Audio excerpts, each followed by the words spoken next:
Anak, nakita mo ba yung cellphone ng tatay mo? Nilagay ko dun sa loob ng kabaong niya bago siya ilibing.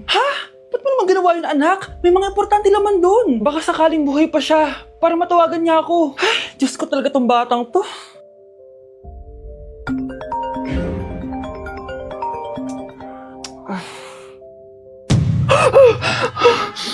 Matawag si tatay. Nay, kailangan natin pumunta sa sementeryo. Tumawag sa akin si tatay. Anak, pwede ba? Wala akong oras makipagbiruan sa'yo. Marami pa akong tatapusin trabaho. Pero Nay, pag di ka pa tumigil, kukunin ko yung cellphone mo. Tay, sumagot ka. Alam kong buhay ka. Sa lahat ng pwede kong makita, ikaw pa talaga. Jessica, tinatawagan ko lang tatay ko. Nababaliw ko na talaga, no? Patay na tatay mo, di ba? Baliw. Hindi, buhay siya. Ito tandaan mo. Kapag hindi ka pa tumigil sa kabaliwan mo, susunod ka na sa tatay mo. Sinabihan akong baliw ni Jessica tapos sinaktan niya ako. Totoo naman, di ba? Nabuhay ka. Anak, nabalitaan mo na ba? Ha? Ang alin, Nay? Patay na si Jessica. Natagpuan siyang walang buhay dyan sa may ilog. Ano? Ay, Diyos ko, kawawang bata. Tay, sumagot ka na please. Ikaw! Ikaw ang pumatay sa anak ko! Ano? Eh siya nga to ng away sa akin eh. Ikaw ang huli niyang kasama. Tandaan mo to. Isusunod kita sa tatay mo. Tay, hindi ko na alam gagawin ko. Sinisisi ako ng nanay ni Jessica sa pagkamatay ng anak niya. Natatakot ako. Anak, yung nanay ni Jessica. Oh, bakit, Nay? Pinatay daw. Binitin sa may puno. Ano? Nakakatakot na dito sa barangay natin, anak. Sinong pumapatay sa kanila? Nay, may tao. Sino po sila? Magandang araw po. Ako po si Detective Jason. Ako ang may hawak sa investigation case sa pagkamatay ni Cheska at ng kanyang nanay. Bakit kayo nandito? Dahil dito.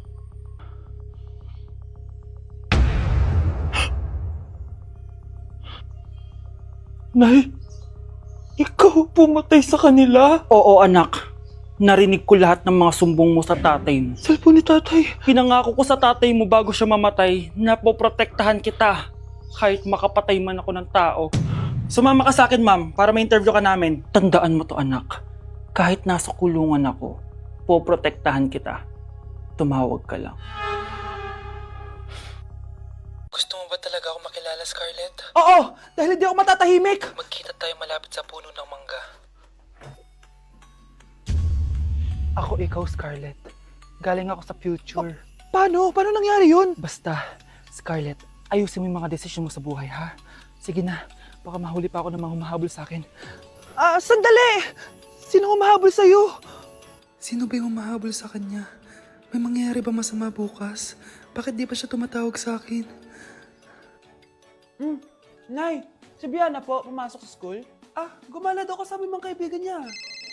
Tumatawag?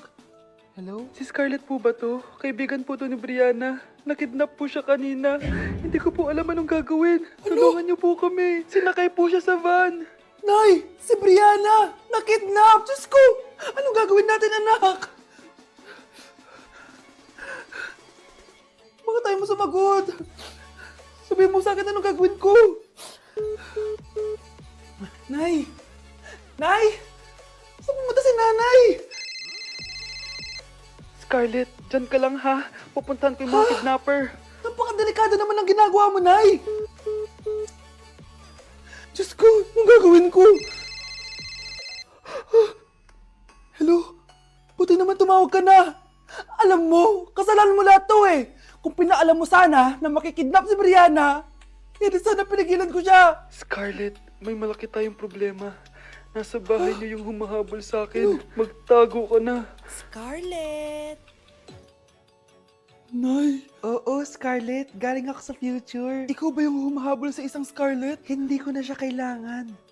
Ikaw ang solusyon. Solusyon saan? Dahil sa paulit-ulit na pagbabalik niyo sa nakaraan, lalong lumalala ang sitwasyon namin. Hindi ko maintindihan. Kailangan mo na mamatay! Matagal na dapat kaming patay ni Brianna. Pilit mong binabalikan na nakaraan.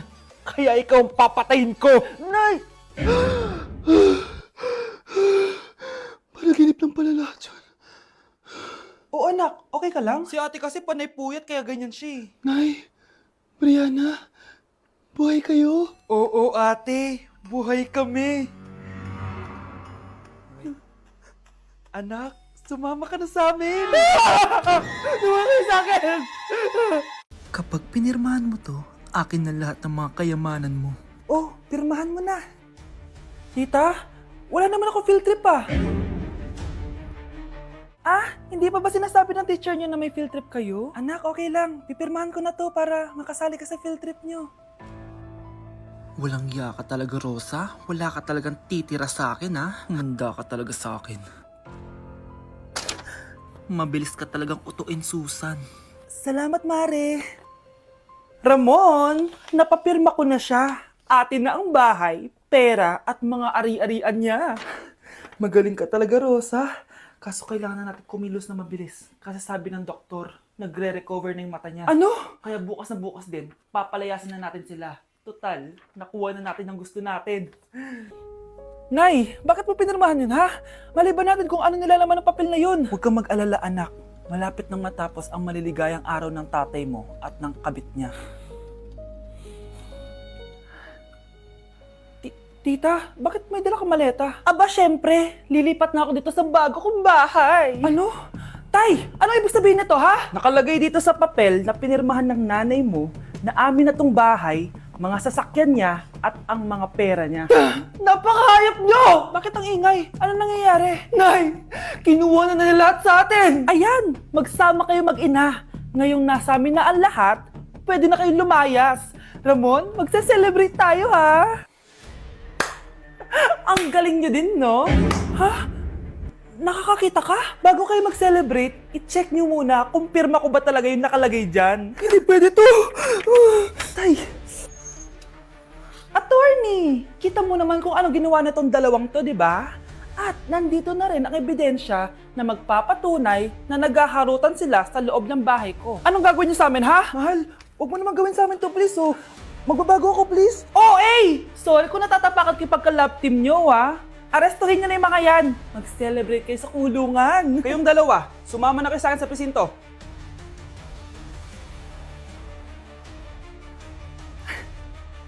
Kinulong po ni nanay si Scarlett sa bodega. Ha? Anak? Anak? Walang iya talaga yung tita mo. Anak, sorry kung ngayon na ako nagpakita. Pinakulong kasi ako ng babaeng yan! Deserve mo makulong! Ikaw ang ikukulong namin dahil child abuse ang ginagawa mo. Ano? At hindi mo na din makukuha ang 50% ng mana. Hindi pwede! Nay, masaya ako na nandito ka na. At hindi na din tayo maghihirap dahil sa pamana ni tatay. Masaya din ako, anak. Siyempre kasama ka dito sa Manta.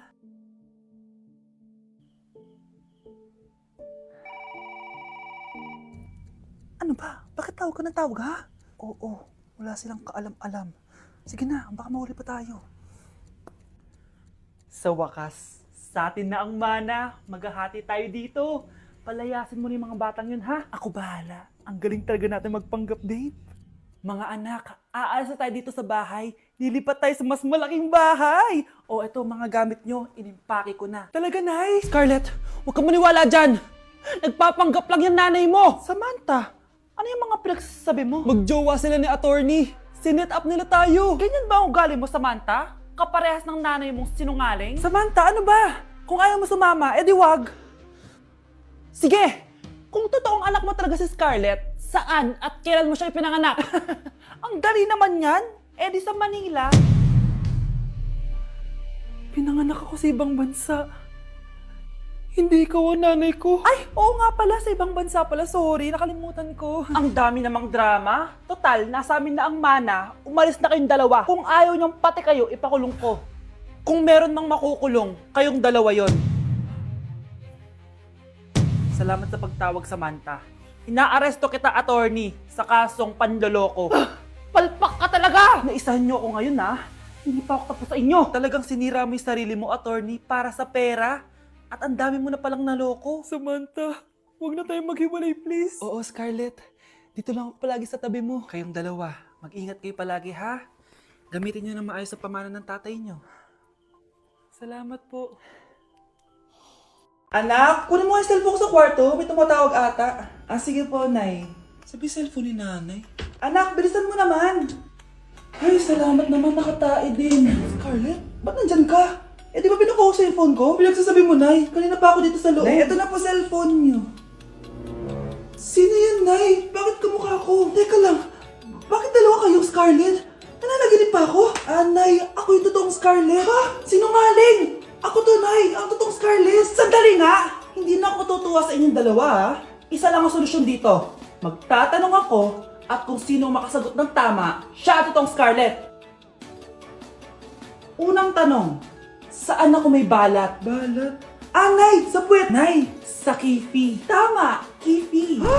Totoo ba, Nay? O, diba? Alam ko. Susunod na tanong. Ano ang timbang ko? Mukha kang 100 kilos, Nay. 75 kilos? Tama! 75 kilos! Yes!